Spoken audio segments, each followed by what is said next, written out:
Et bonjour et bon retour sur la chaîne des jouets et des hommes. Nous revoilà dans l'univers de Star Wars pour cette wave qui est sortie il n'y a pas si longtemps que ça, qui comprend des figurines du Retour du Jedi, du Nouvel Espoir, du Mandalorien et une figurine du livre de Boba Fett. Et aujourd'hui, on va s'intéresser à Bib Fortuna. Fortuna a été créé pour le Retour du Jedi par Lawrence Kasdan et George Lucas. Il a été designé par Phil Tippett et il est interprété par Michael Carter. Ce personnage fera aussi une brève apparition dans La Menace Fantôme, dans Le Mandalorien saison 2, où il trouvera une mort certaine, et dans Le Mandalorien saison 2, il est interprété par Matthew Wood.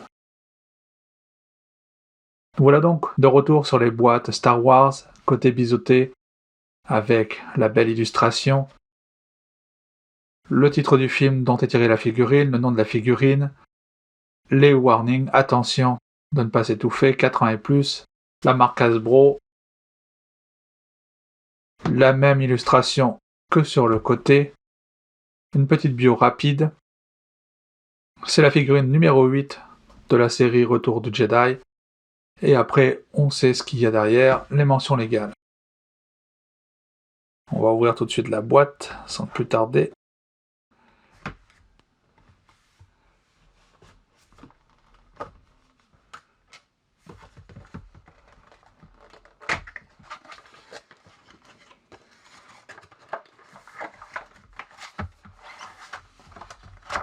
Ça fait vraiment longtemps qu'on attendait la figurine de Bib Fortuna, parce qu'on avait déjà eu Jabba. Oh. Et donc c'est avec impatience qu'on attendait l'arrivée de ce monsieur.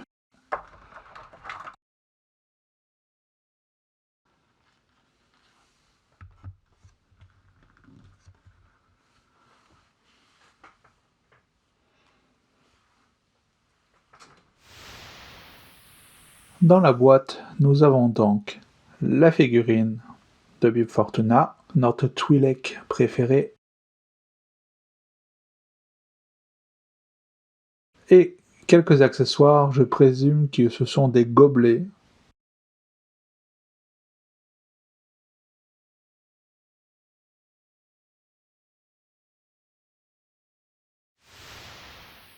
Regardons d'un petit peu plus près la figurine. Première remarque qu'on va pouvoir faire, c'est les détails du sculpte de la tête. Pas mal de couleurs secondaires bleutées. Les yeux sont rouges à souhait, on voit les dents dans la bouche, c'est très réussi. Les bosses sur le côté.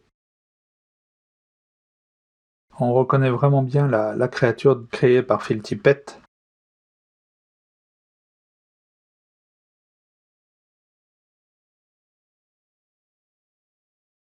Nous avons ensuite un manteau en plastique dur qui va jusqu'aux pieds. On sait très bien ce que ça veut dire absolument aucune posabilité avec ce type de manteau. On fera quelques essais tout à l'heure puisqu'il y a des fentes pour laisser passer les bras. Le manteau peut être enlevé. Ici, il y a de quoi l'accrocher.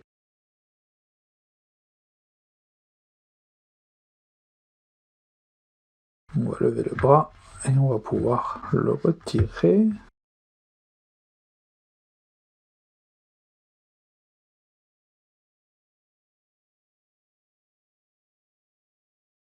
Donc le manteau est en deux parties.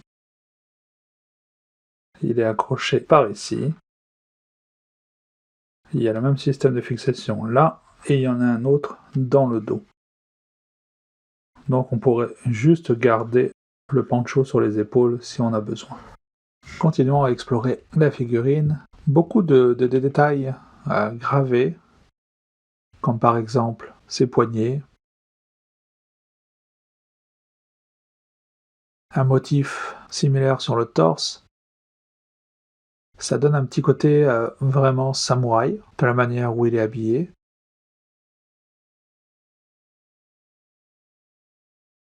la ceinture avec tous les plis sur le côté, des plis sur les épaules. On va enlever la tête pour voir un petit peu mieux. Le cou aussi, pas mal de plis. Malheureusement, la figurine est victime du problème du cône de signalisation, puisque on a une robe longue en plastique, même si elle est coupée, ça va être difficile de poser. Pas mal de textures intéressantes sur le pantalon. Des chaussures pointues.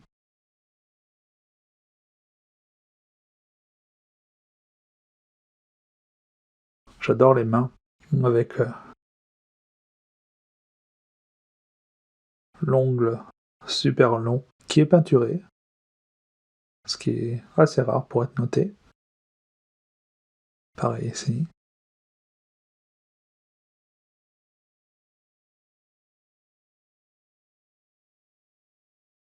La même chose de ce côté. Dans l'ensemble, beaucoup de détails qui sont, pour la plupart malheureusement, cachés par le poncho qu'on va mettre au-dessus.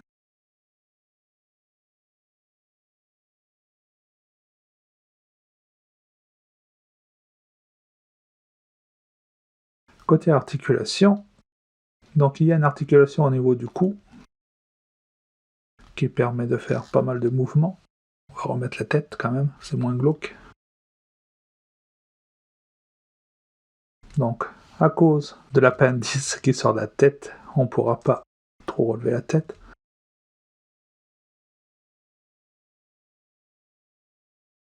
On va pouvoir la pencher grâce au cou en fait, qui est mobile.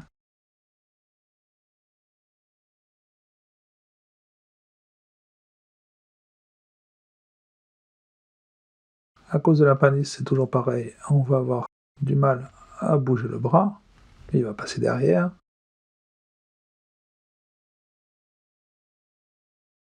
On peut lever le bras à 90. On a la possibilité de faire une rotation au coude, une simple articulation. Au niveau des mains, on peut pencher et aller en arrière. Et on a une rotation au poignet.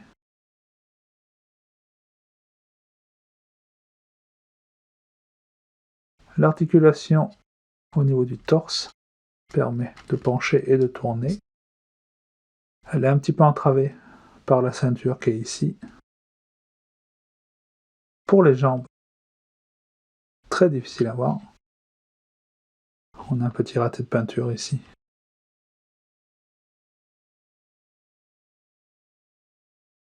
Nous avons la rotation à la cuisse, une double articulation du genou qui va servir absolument à rien, puisque de toute manière, on a l'effet de cône. L'articulation à la cheville permet d'avancer. On ne peut pas reculer à cause de la sculpture du pantalon. Par contre, on peut aller sur le côté avec la cheville.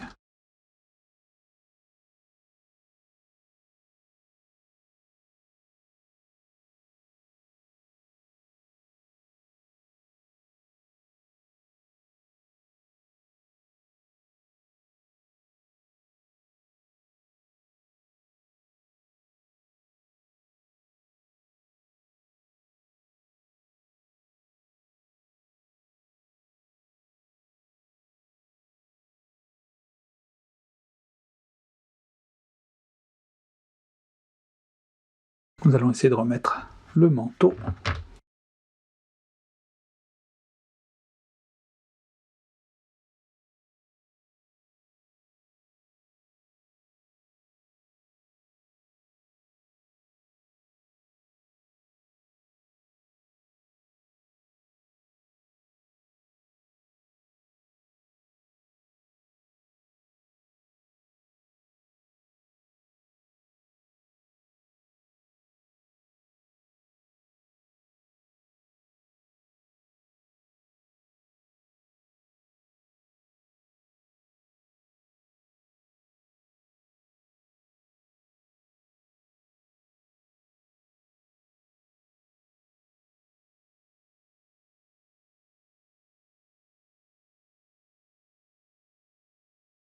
C'est effectivement excessivement dur de pouvoir poser la figurine avec ce type d'accessoire.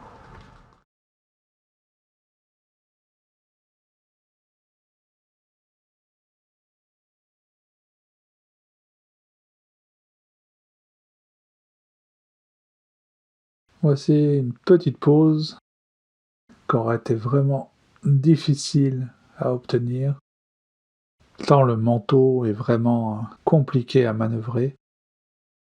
Et encore, ça a été impossible de le reclipser de ce côté-ci. Et c'est dommage parce que c'est vraiment une figurine qui est magnifique. On aurait apprécié que le manteau soit en tissu.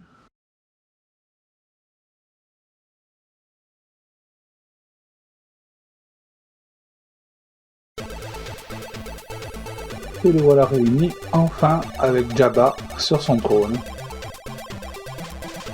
Un petit diorama que j'avais fait il y a fort longtemps et qui est maintenant presque complet grâce à l'arrivée de Bib Fortuna.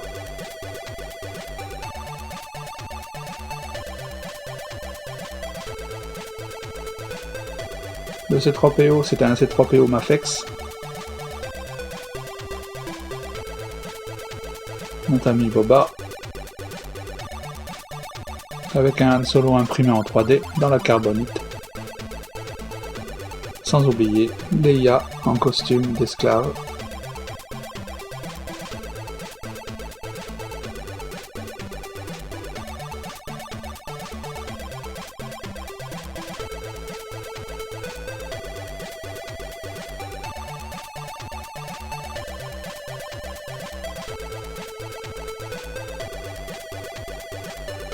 Si vous avez aimé cette vidéo, n'hésitez pas à laisser un petit pouce en l'air, laissez-nous un commentaire, abonnez-vous à la chaîne, et on se retrouve dans une prochaine pour la suite de cette série Star Wars.